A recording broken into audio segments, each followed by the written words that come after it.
And welcome back to our next set of sessions. Right now, we're going to be working with Rhea Wong. Rhea has raised millions of dollars in private philanthropy and is passionate about building the next generation of fundraising leaders. Though she has deep experience with institutional, corporate, and event fundraising, she is also passionate about major individual donors and helping organizations establish individual giving programs. She's become a leader in the New York nonprofit community and is a frequent educational commentator in the media. She was recognized with the Smart CEO Bravo Award in 2015 and New York Nonprofit Media's 40 Under 40 in 2017. Rhea lives in Brooklyn with her husband. When she is not raising money for causes she loves, she can be found hosting her podcast, Nonprofit Lowdown, promoting her newest book, Get That Money, Honey, or on stage as a newbie stand-up comedian in downtown Brooklyn. So just a few housekeeping items. The session is being recorded. You'll find the handouts under the details it's to the left of your chat. So you want to scroll down, you'll find them there. And if you want additional information about this session, you want to take the poll that's going to be on the right side in just a few minutes. Rhea, if you want to take it over. I will. Hi, everyone. So happy to be here. Thanks to my friend Mallory Erickson for inviting me. We are going to have kind of fast and furious. We're going to have some fun. Please use the chat. I really want to hear from you. So as questions come up, any emotions that you're feeling, always welcome. Unfortunately, because I don't have the dual monitor situation, I won't be able to see the chat and present at the same time, but Lori will feed me any questions. So let's get this party started. Can y'all see my screen? Lori, can they see my screen? Yes? Yes. Okay, cool. I'm just going to assume yes. All right. Thanks for the intro, Lori. I am a recovering executive director, as I like to say. I'm a podcaster. I have a podcast called Nonprofit Lowdown. Some of you might know it. Your hostess, Mallory, has been on it. I wrote a book, My Pandemic Baby, Get That Money, Honey. And I truly am an aspiring stand-up comedian, though I will say the pandemic put a bit of a damper on my comedy career. I'm a dog mom and a true crime and royal enthusiast. So if that is true for any of you, hit me up. Happy to chat about all the things. Okay, let's get into it. So this session is about how to position yourself as a guide to major donors. Be the guide, not the hero. So often when I work with nonprofits and leaders, I feel like the big mistake that they make, the big opportunity that they miss is that they talk about themselves as a hero of the story. Instead, we really want to make our donors heroes or the people that we serve as heroes. We want to be the Yoda, the guide. So we'll get more into this. Okay. In the chat, let me know if any of these sound familiar and or have happened to you. You reach out to prospects or past donors asking for a meeting. Can we get a coffee? Only to get a big fat zero. You're meeting with the same prospect for the millionth time, but things aren't moving forward and now it's awkward because they think you're friends. I call it getting friend zoned. Or you've done endless background research on a wealthy prospect. You've tried to reach out. They're not responsive, but you keep putting them on your list, even though it's as likely as getting a date with Ryan Gosling. In the chat, let me know. Any of these ever happened to you? Yes, yep. Type UG in the chat if this has happened to you. Yeah, it's happened to all of us. Big yes to the second, right? Friend zoned. Emily, I feel that so hard where you're like, oh, now they think we're friends and now I can't ask them for money. Okay, I'm going to help you with this. So what's at stake is if you don't really figure out how to convert your major donors, you are not going to be able to raise the large unrestricted gifts that your organization needs. And I'm a big fan of major gift donors. What we know is that according to Giving USA statistics, 76% of all giving was by individuals.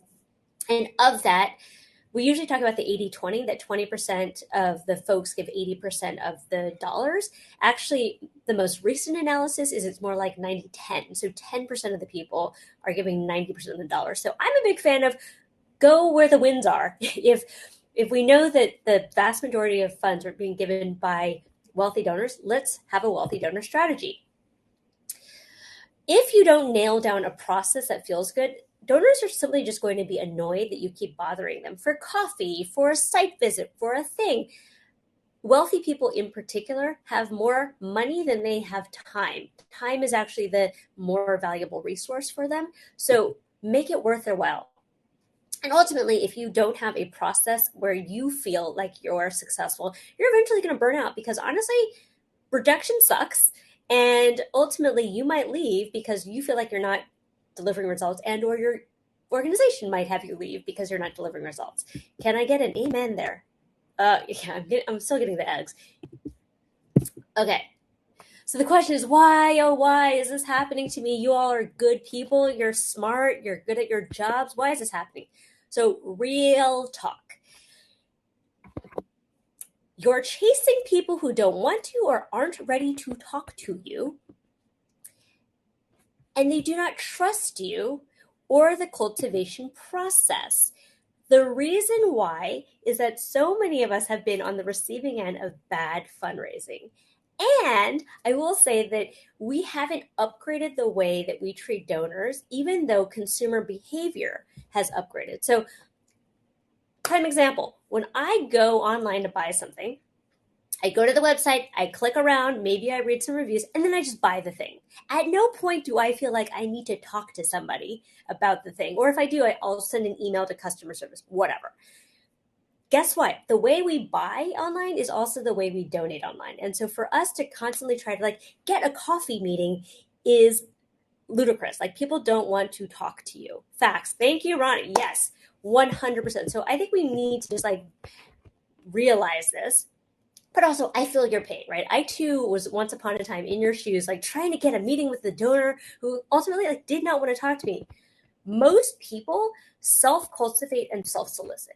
So think about your own donation habits. When is the last time you talked to somebody in order to make a gift? Probably not, right? You went to the website, maybe you talked to some friends who donated, maybe you looked at some testimonials and stories, and then you decided. So the constant insistence of our people to try to get coffee meetings with donors is really just an interruption in their day. And the reason why they don't want to talk to you is they're afraid that you're going to ask them for a gift before they're ready. I call that drive-by ask, right? I don't want to meet with someone for coffee because I'm afraid that they're going to hit me up for money before I really understand who they are, what they are, or how this relationship is being built. Can I get an amen to all of this? I promise you, though, there is a better way, friends. There's a better way. Let me show you the better way. So I'm going to give big props to my friend Greg Warner, CEO and founder of MarketSmart. He is the architect behind this whole idea. I cannot take credit for this, nor can I take credit for the work of Dr. Russell James. So I just want to give a big shout out to these two gentlemen. We're going to dive deeper into how they've revolutionized, actually Greg calls it upgraded the operating system of fundraising. So we're going to talk about that. And Dr. Russell James is a fantastic researcher in Texas, and he actually put donors in MRI machines and looked at their brains when they talked about philanthropy. So we're going to talk about that in a second too. All right. So I have a 3-part plan for y'all. So the 3-part plan will, number one, help you identify, help you engage, and help you cultivate people who actually want to talk to you. Oh my God. Mind blow.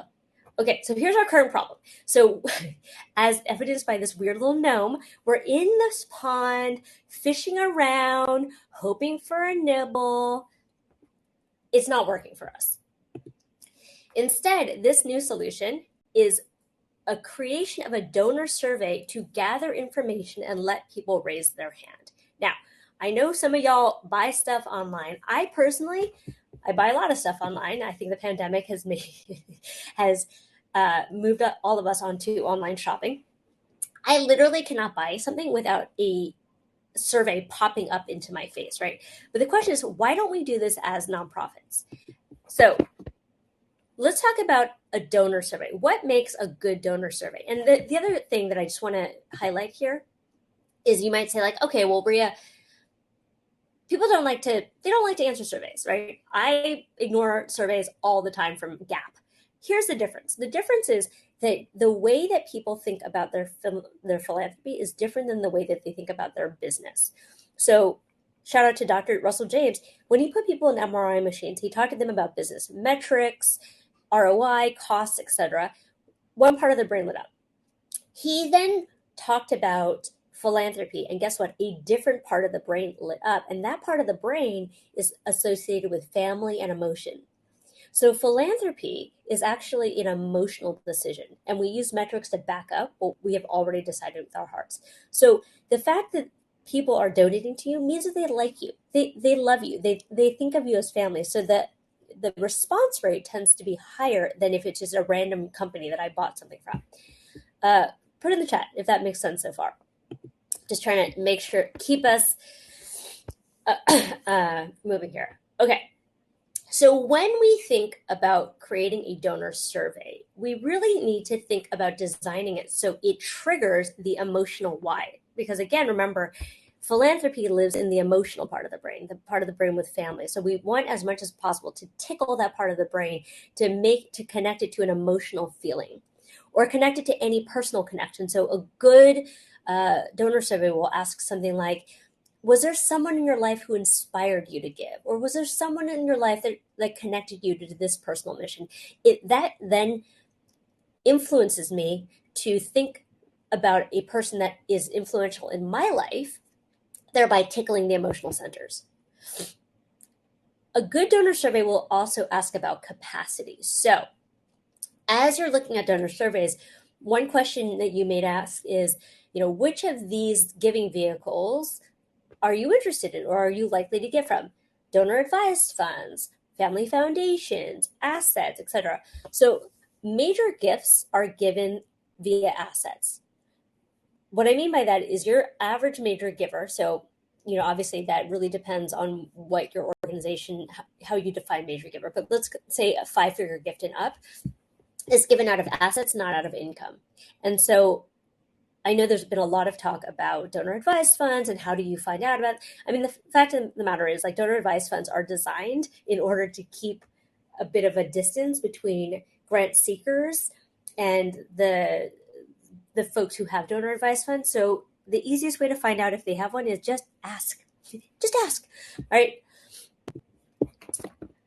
And then personal information such as number of children, estate plans, education levels. I will tell you, when we think about major gifts in particular, there tends to be, and again, like obviously there are outliers here, and I think especially with a lot of tech folks or finance folks, this might skew the balance a little bit, but in general, folks who are in major gift territory tend to be 50 and over because they're thinking about legacy, they're thinking about estate planning, they've kind of made their mark, they've climbed whatever ladder they're going to climb. If you can find people who don't have children, that's also really good because they're going to have to leave their money to somebody. Folks who obviously are more highly educated sort of trigger thoughts about like this person could be major gift territory. So all those things are kind of indicators that you should consider. And again, I want to talk about wealth screens for a second because everyone is like so crazy about wealth screens. I think wealth screens can be helpful.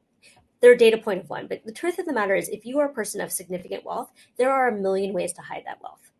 Also, if you are a donor, like it doesn't actually feel great to know that the person you're talking to online stalked you and looked into your personal assets. Like it's a little creepy, right? So I think we also need to think about if we were donors, like how would we want to be treated? Like, would you want to know that someone went online and dipped into all of your personal assets? Like, not really. Yeah, Danielle, this does feel really personal. People really do offer it up, right? So you can expect about a 5% return rate. And again, none of this information is mandatory. Like when you design your survey, you're not going to make any of this information required. You'd be surprised at how much people will tell you. And I've actually been running tests on a number of my cohort, and like it is incredible the information that they're getting. So again, because remember, Danielle, these people think of you as family, not as an intrusive company that I just bought something from. So again, the triggers are different. And again, anyone can choose not to answer questions. Anyone can choose to not answer the survey, right? Like you are only offering an opportunity to start a conversation. but it's a good question. Oh, and then one of the components of a good tone survey is there's an opportunity there to see if there is a willingness and interest to meet with you. So instead of shooting in the dark to see who wants to have coffee with you, you actually present an opportunity to have people raise their hand to say, yes, I would actually like to have a meeting with a gift officer about my giving. Oh my God, what a concept. We're actually asking people who want to meet with us. So here are a couple of important caveats as you think about this. This is not a research tool. This is an engagement tool. What do I mean by that?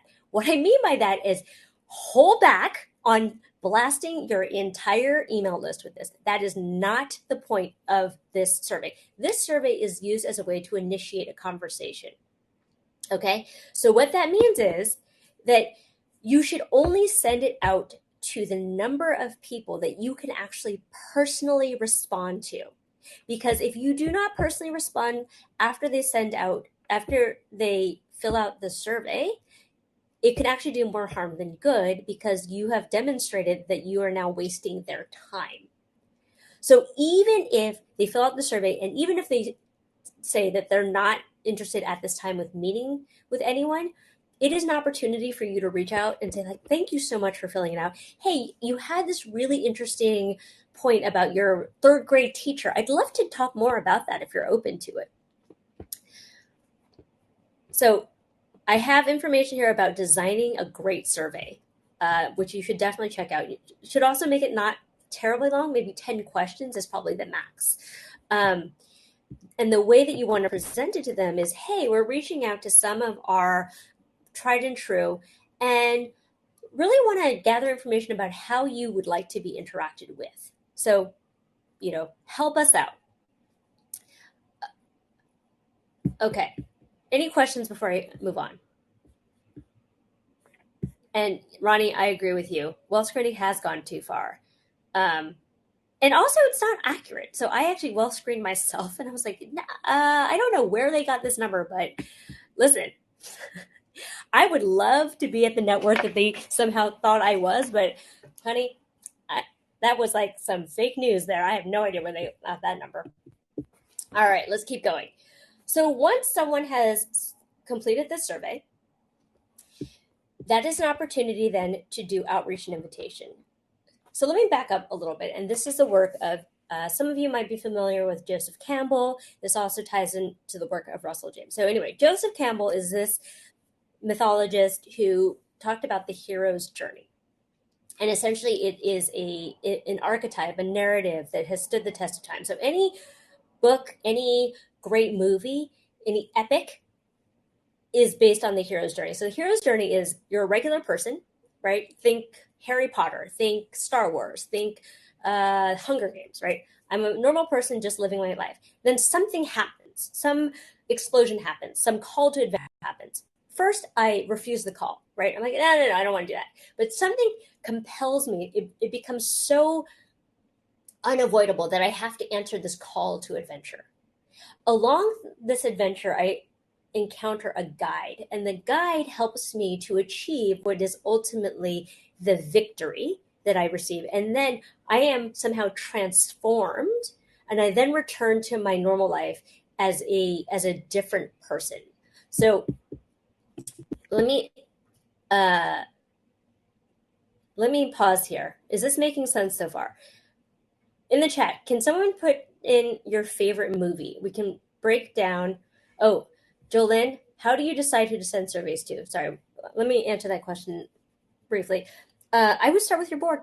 Start with your board, and then go down the list of your major donors and your loyalists. So again, small groupings of people, right? So I would say, depending on the size of your organization, knowing that there's a 5% return rate, I wouldn't send it to any more than 20 people at any given time.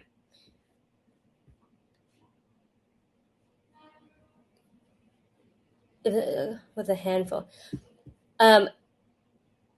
Okay, The Princess Bride. Sorry, let's get to it. The Princess Bride, one of my favorite movies. So let's talk about how this happens. Martin, The Princess Bride. Wesley is our protagonist. He's a farm boy.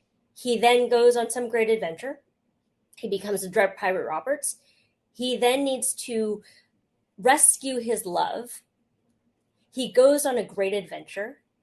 The guide along the way, I think you could argue, is probably Inigo Montoya or Fezzik, one of the two of them.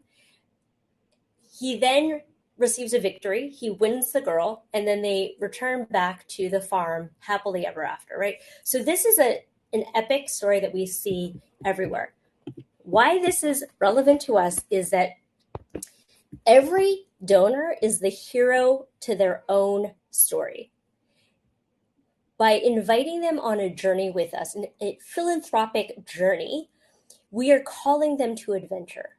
We are the guides or the mentors here, right? We are the ones who are helping them to achieve the victory that they seek in the world. Because look, the reason why people give you money is that they want something. And the something could be, I want to make a change in the world. I want impact. I want to make a dent in the universe. I want the world to be a better place for my children. I want to belong to something. We all have a reason. Your job as the guide is to figure out the reason for your particular donor, right? And then to help give them the victory to fulfill that need for them. Is this making sense so far? As you wish. Yes, thank you, Mark. So once they complete the survey, that's step one in what we call qualification. That they are not yet fully qualified. That is the first step. So once they reach out, then you have to fully qualify them. So you reach out and you say, thank you so much for filling out the survey. There are two things that you need to know in that initial phone call. Who do they believe that they are? Like, what is the story that they're telling themselves about on their great adventure?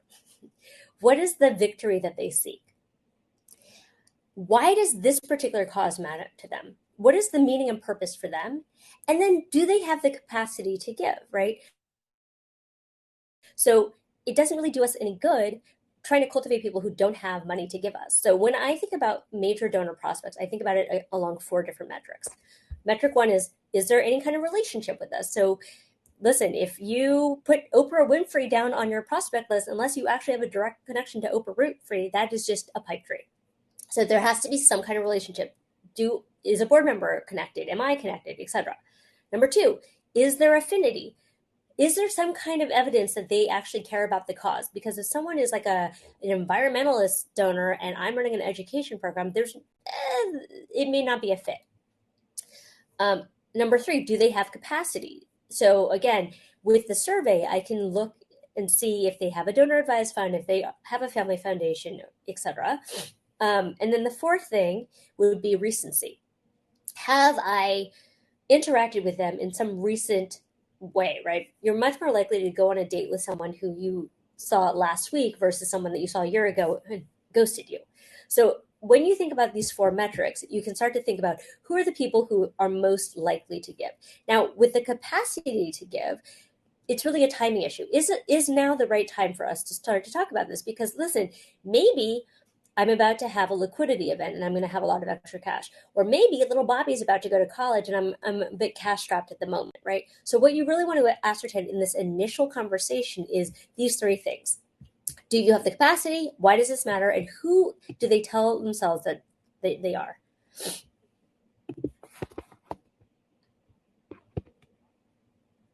So then you process this information, and I want to be super clear with everybody here. You listen more than you talk. 75 to 25% should be what you're aiming for. 75% them talking, 25% you talking. I know some of you are tempted to go into pitch mode. Please stop yourself. We're not pitching. We are starting a conversation. Once you have that initial conversation, if it feels like it's a fit, you go away. Actually, sorry, before you end the conversation, you say, this has been great. I really appreciate it. Would it be okay if we touch base next week? Make sure you have a time so that we can talk about potential next steps. Yeah, sure, that would be great. Okay, in the potential next step session, what you do is you issue an invitation. And essentially, it is an invitation to embark on a philanthropic journey together. There are a couple of key components in the invitation, which I'll get to in the next slide. But the idea here is that the invitation is intended to increase transparency and trust. So often the reason why we have an all-time low in trust between donors and fundraisers is so many donors have been treated poorly. They've, people aren't transparent about what they intend to do. They're asked for 1 million coffees that don't make sense. They're asked to go on site visits that don't go anywhere. And then they're asked for money when they're not ready. So what we do with an invitation is we literally just lay it all out. Like there's no hiding the ball. We are just putting it all on the table. So what are the components of the invitation? So, who I am, obviously you probably should have covered that in the first conversation, but how I help people like you and how you help people like your donor is that you help them to give smartly. You help them to give in a way that achieves what they want to achieve with their philanthropy. When people bring me into the fold to help, so you're talking about past folks that you've helped, and you say, people bring me in at a point when they are considering making a serious investment in a philanthropy, or they want to see a major change, or they're concerned about a certain thing, right? You want to provide a sense of this is a partnership. My goal is to be a guide. Why people like you trust me and the process. And you actually have to just lay out the process of generally speaking, this is what we do when we are working towards a process. Here's what you can tell me if you decide as we go through this process if this is not the right fit for you. And here's what I might say if I decide that this is not the right fit for us. At the end of this process, and we can go as slow or as fast as you would like, but we will be talking about a mutual value exchange, i.e. a gift. But you'll know that when it's coming, and it won't happen until after we're done with this process and we have a mutual understanding and trust. Does that sound fair? And let me just tell you, I'd love to get responses from the audience. Does that feel like a different way to approach a conversation? Because essentially you're laying it out. Think of it almost like a scope of work, like you're an attorney or you're a contractor, like you're just putting out all of the things on the table and saying, hey, do you want to embark on this journey or not? Can I get a thumbs up? Can I get any kind of indication if this is making sense so far, if this feels good? Does this feel good? Yes, thank you, Leslie. Absolutely. So the reason why people hate fundraising is that they think it feels icky. And they think it feels icky because it is icky, right? Because we're not treating people like partners, because we are acting like we're extracting something from them, because we're not being transparent and open and authentic. So this is just a different way to do it. Oh, and I have details. So you can check out my podcast with Greg Warner about why major donor processes suck. Okay, so once they have accepted your invitation to go on the journey, right? And at any point, they can decide to say no, this isn't right for me right now. Totally fine. This reminds me of when I was dating. I've been married for a while, but when I was dating, I would have really appreciated when I was in the dating world for someone to be really upfront, hey, I'm looking for something serious. And I'm not saying it right now, but that's kind of where I'm going. So if you want to do this, let's do this, as opposed to are we just hanging out? Is this casual or is this serious? And that's fine. I just need to know what journey I'm on, right? Let's give people the respect to let them know what journey they're on.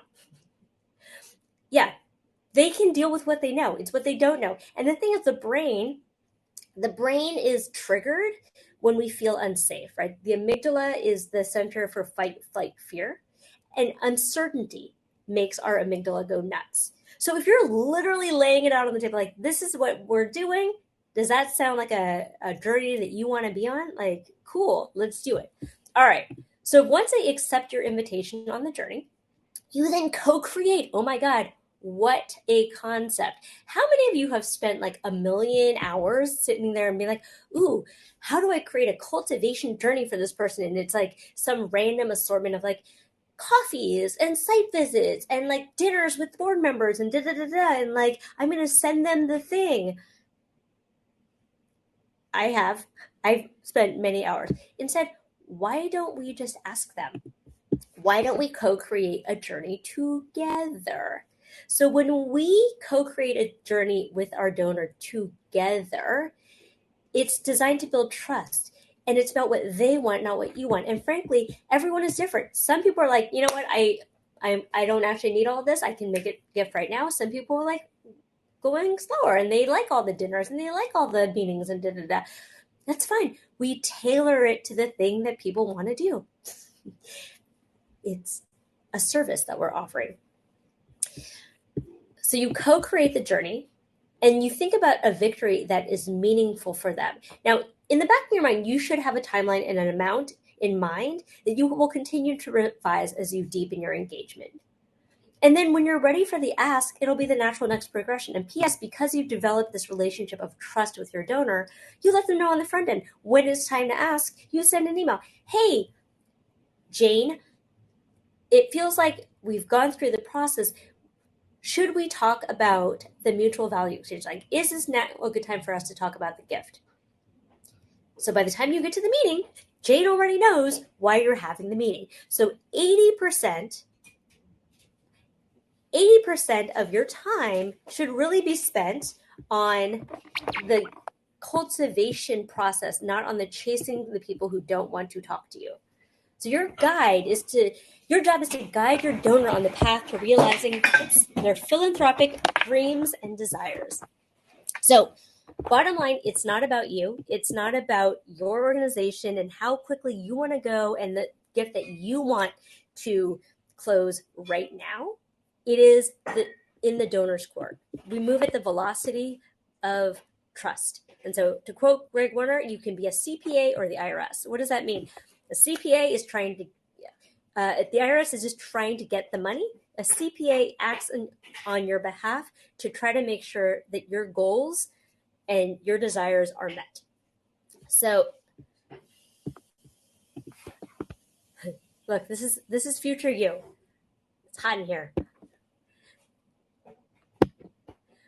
So here are some of the resources that I mentioned. I think Lori put them in the chat. There's a guide to donor surveys. There's guidance on the invitation and sample scripts here. The other thing that I just want to reiterate very strongly here is that this strategy is not a strategy for all of your donors because you just cannot scale this strategy. But this is a strategy meant for your top level major donors. And this is a strategy designed to get them to the next level. Okay, so now I can take questions. I'm going to stop sharing my screen.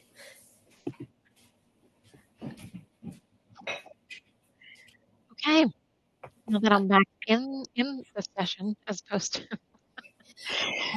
leave the stream for a bit. I'm going to see. Okay, wait. Should I check the Q&A? It's under the Q&A. Yeah, we have a question under there. So please make sure if you have any questions, you want to post them in there. I'm going to scroll through chat a little bit and see if there's anything I can find. But the one that we have says, if your cause is sensitive, such as family violence, how can one ask tactfully why a major donor is moved to give?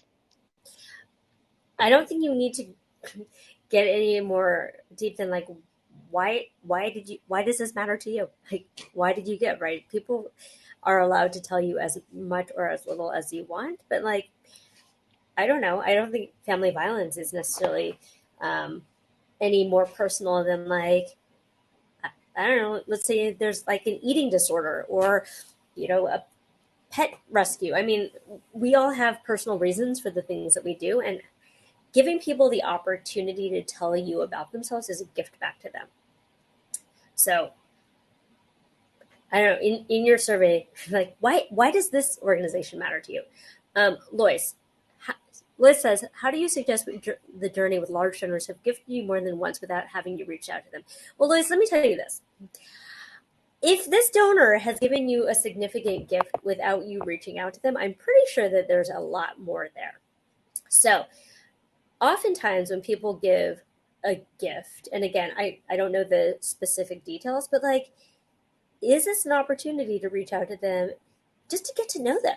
Like, you've never reached out to them. You don't know anything about them. You don't know why they give. Like, wouldn't you like that information? Even if there's no more additional gift, which I find hard to believe, but even if there's no more additional gift that you're going to get, like, wouldn't you want to know why this person wrote a big check to your organization? Like, it seems like I would want to know. I don't know if that helped. Yes, and Jamie, to your point about the giving, I agree. I think that there's a level of transparency and accountability that all of our donors should expect. And ultimately, when we talk about donor fatigue, like, look, we can all expect some level of churn, right? But if you have retention rates anything less than 70%, I would look at your leaky bucket, because we know that giving happens in the emotional part of the brain. And so if you're not retaining your donors, in all likelihood, I would look at perhaps you have not done a good job of telling them what you did with their money. And then you ignore them for a year, and then you come back at them when it's time to give again. Be like, hey, do you want to give a gift? Well, no, because you didn't tell me the thing, what you did with my last gift. So just starting. All right, Kelly says, what if you're just now starting to make connections with a new donor? How do you move a new connection from a contact to a new donor? Again, Kelly, what I would say is I don't have the details, but I would literally, if you're already in conversation with them, start with the invitation. Is right now a good time? I have this process. Would you like to be a part of this process? Let me lay it out for you. Like, here are the key components of what it means to be in process with me. Do you want to do this? Right? Because we keep engaging people with the hope that they're going to go where we want them to go, as opposed to be like, here's the path, here's the destination. Do you want to do it? I am a big believer in just being really transparent. Now, let me be clear with you. This level of service can only really be done with a small group of people. So if you're an ED, probably you'll max out at about 10. If you're a major gift officer and this is all you do, you're probably going to max out at 40, right? This is a high level, high touch way to interact with donors that cannot be at scale. Okay, we do have questions in the Q&A. Do you want to jump over there, and can you see the Q&A? Or I can ask those questions.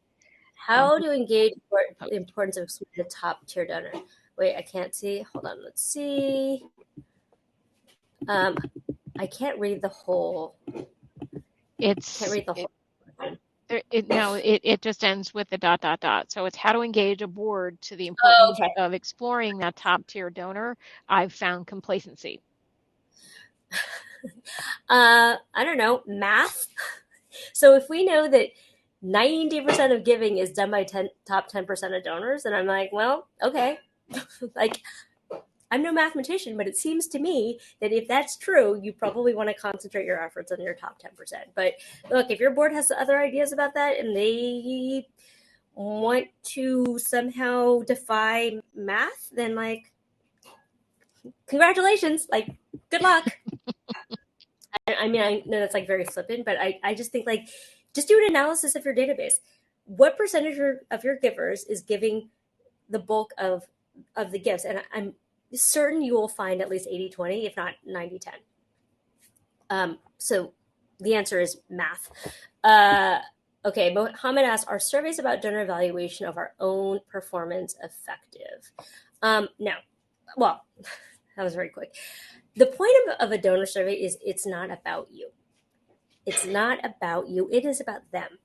So at any point in the process, if you want to ask a donor about, like, is this an effective process for you? Are you enjoying it? Do you enjoy, like, working with me?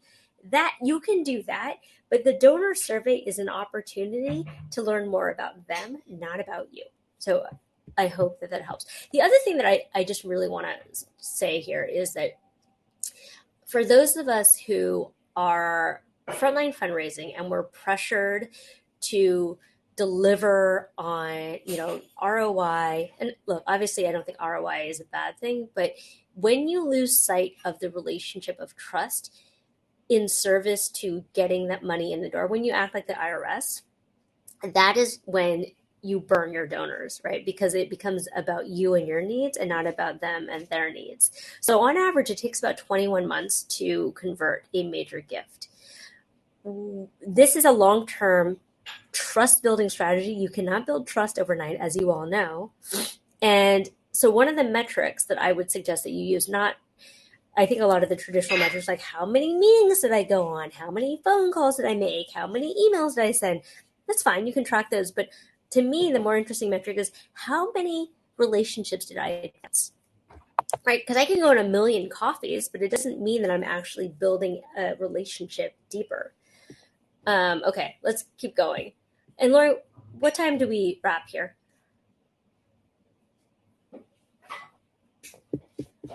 Sorry, I can't hear you. Hold on. Is it me? Oh, no, I can't hear anything. Hold on. All right, I'm just going to keep going. Oh, yes, hi. There you go. Yeah, so we have a few minutes. Okay, great. It'll end in about 8 minutes on its own at this point, but we do have some questions. Of course, it can't let me get to the Q&A right now. Yep. Okay. So can you see the Q&A, or are you answering questions out of the chat? Yeah, I'll answer Tony and Shaylee's question, and then I'll turn to the Q&A. So Tony, you're 100% right. If somebody is not comfortable, they don't have to answer it. Oh, but thank you for asking. On the survey, you should make sure that your name and email is on there. If you have questions or concerns, feel free to reach out to me, right? You want to make them feel like there's a human being on the other end of it. If you prefer to talk through any of these, feel free to call us, right? You have to reposition yourself as like the guy. You have to make it easy to do business with. You have to make it comfortable for people to give you the information the way they want to give it, not the way that you want to give it. So really good point, Tony. Shaylee, I hope I'm saying your name right. What happens if we are a department of one, but want to provide a great level of service? Well, this is such an interesting question and a relevant question. Shaylee, I did a training yesterday, and there are two things I want to tell you. So number one, I've been obsessed with this book called 10x is easier than 2x. And I really recommend that everybody reads it. But I've started to think about the fact that the things that we do are either 10x activities or 2x activities. And the reason why 10x is easier than 2x is 2x is just like doing more of the same stuff, but just more of it. 10x means that you actually have to be a different kind of leader. There's a different set of strategies. Your mindset has to be different. Your processes have to be different. So what I would say to you is if you are a one-person team and you think about all of the things that you have to do, ask yourself, what is the 10x activity here, not the 2x activity? And what I suspect that you will find is that the 10x activity is going to be your major donors.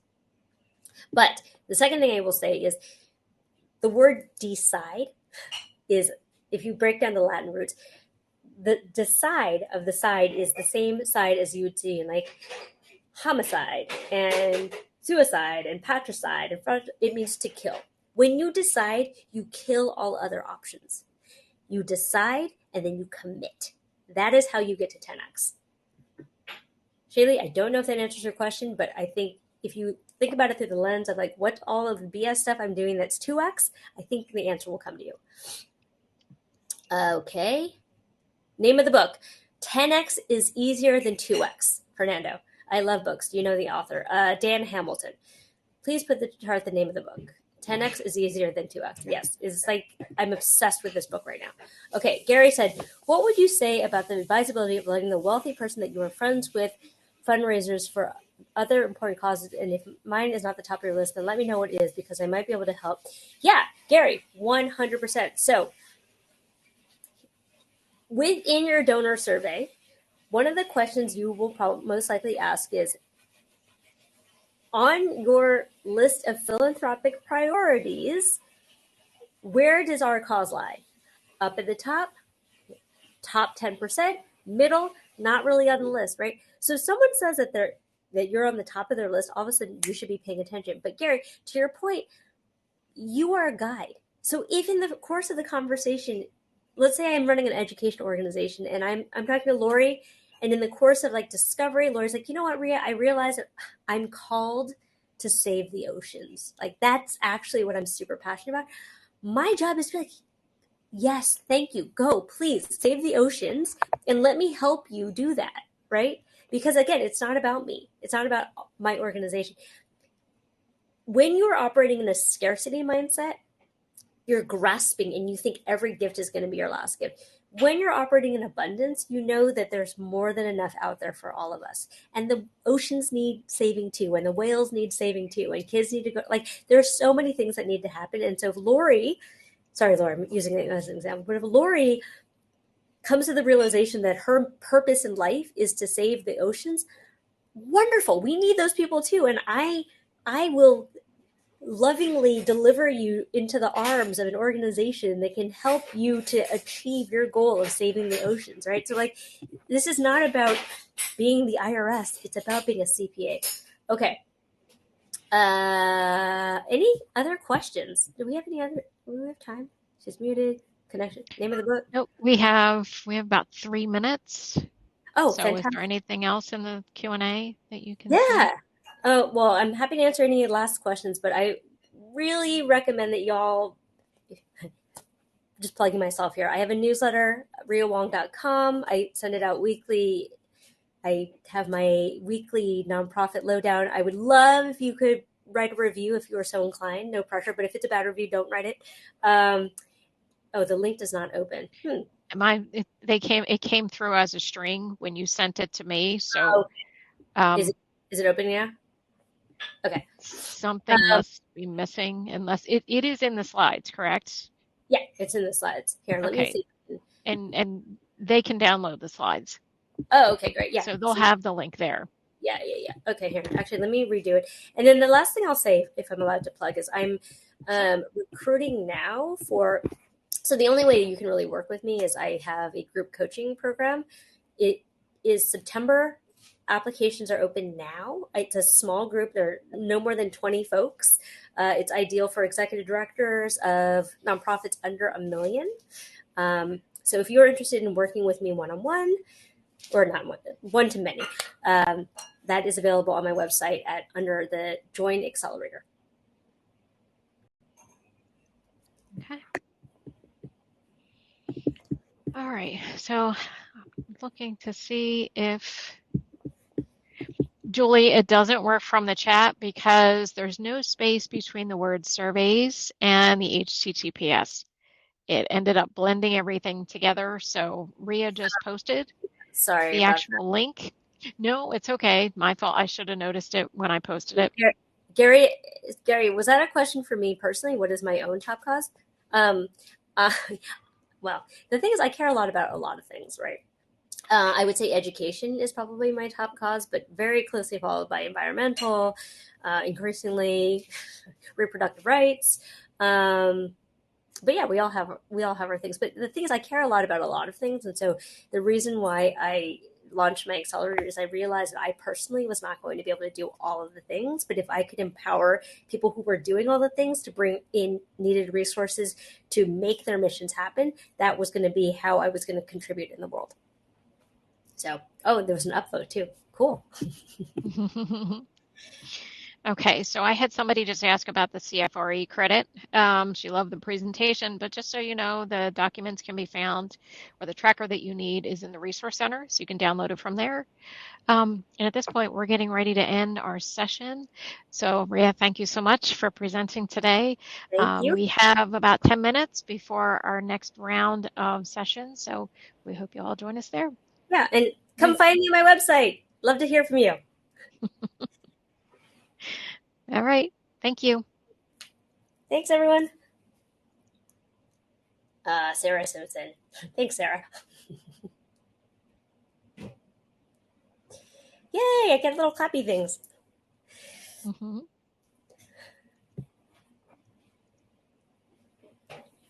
Oh, you're welcome, Gary. What's your favorite cause? I'm curious. Thanks, Buck. Thanks, Mohammed. Nice. Thanks, Jim. Appreciate you.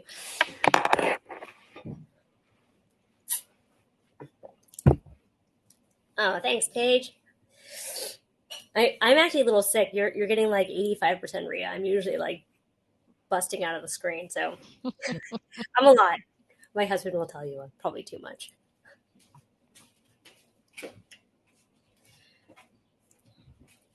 I'm also happy to answer more questions. Am I allowed to answer questions, Lori, or do we have to go?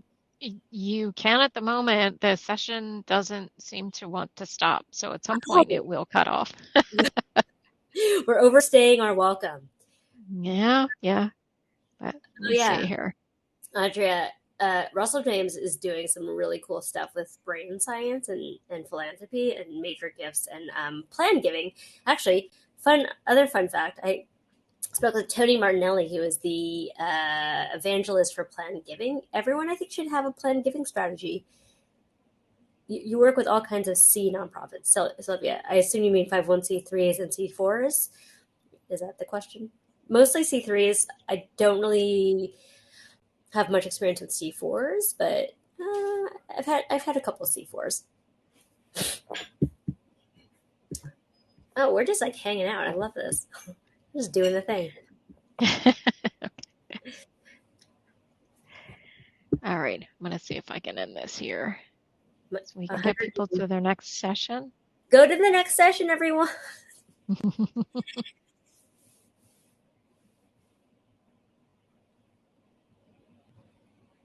Yes, Kimberly.